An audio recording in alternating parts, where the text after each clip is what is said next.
Hi there! In this video I'm going to look at the House of Swords, and this is from the Transient Light Tarot deck, which is live on Kickstarter. So with the House of Swords, these are the back of the cards of the deck.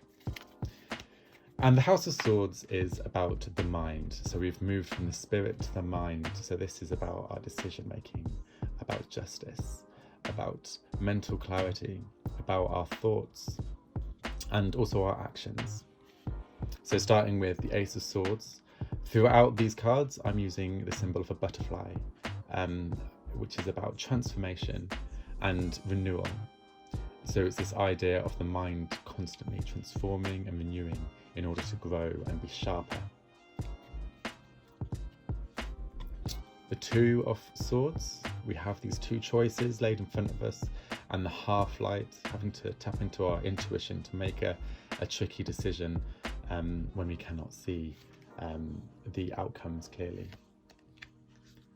The Three of Swords, and this one's very close to my heart, obviously is usually associated to deep heartbreak, but what I have done here is the swords have strings on, and they're asking you to pull them, gently pulling out the swords and finding healing. Because once you've removed these swords that have been thrust into your heart, you then can add it to your own sword, and you have 4 swords, and you'll be stronger than you were before. And here we are, here are the 4 swords, the 3 that have been extracted and your own.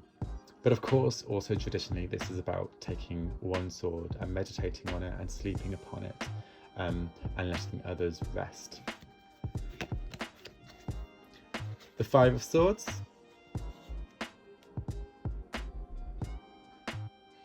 I like the shadows on this one. You've got this idea of defeat. These ones have been surrendered and overcome. And then the Six of Swords. This kind of makes reference to Monet's Lilies with the bridge, which is a painting that I loved as a child and often would copy. I remember I made a copy of Monet's Lilies at school, and the teacher put it on the wall, and I was so proud.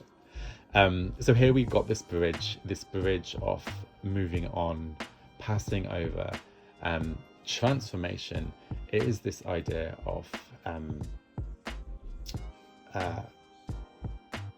what's the word that I'm looking for? Rite of passage.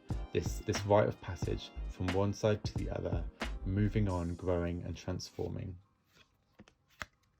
Onto the Seven of Swords, which is the deceit and the trickery.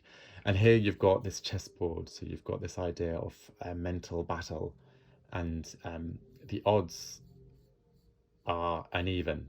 There's more players on this side, and so you've got this character who is moving their allegiance to the other side in order to win. Eight of Swords, this is isolation, but a negative isolation, unlike the Hermit.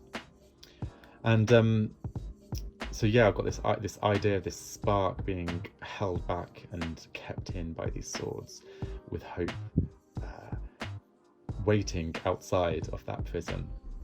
And this could be a prison of your own making, your own thoughts, your own swords. The Nine of Swords, traditionally this is a character who is awoken by their terrible dreams. It is a card of anxiety, and so I have these swords looming on delicate strings on this midnight sky, this dreamy sky. At any minute they could drop. And the Ten of Swords. I didn't want this to be as violent as the Ten of Swords usually is, and I like the idea of having the used swords, these swords that you've tried and it's broken and it's broken. So all these swords are shattered, and it's time to move on. It's time to look beyond and try something new and transform. On to the court cards, we have the Apprentice of Swords. And again, I think of this as a student, and this is a very studious student. This is one who's reading their books. They are focused on their knowledge and their wisdom and their clarity. So I've got this stack of books here. Next, I have the Kite, and it is carrying the sword and I have the three transformative butterflies here. It knows where it's going, it's on the hunt, it's a bird of prey, it's precision and speed. The Keeper of Swords, like all the other keepers, I'm using a key, and this key of course is formed by the Butterfly of Transformation. And finally, the Crown of Swords. Like all the other crowns in this deck, I'm using one of the pendants from the Magician card. And here, this is the feather, this is the wind. And so we have the crown, we have the traditional symbols of the butterfly and the moons, and a wind-formed crown. So that is it. That is the swords. And I'm making other videos on the other minor arcana houses and also the major arcana. Thank you very much, and if you like this deck, please go ahead and back it or pre-order it on Kickstarter. Thank you.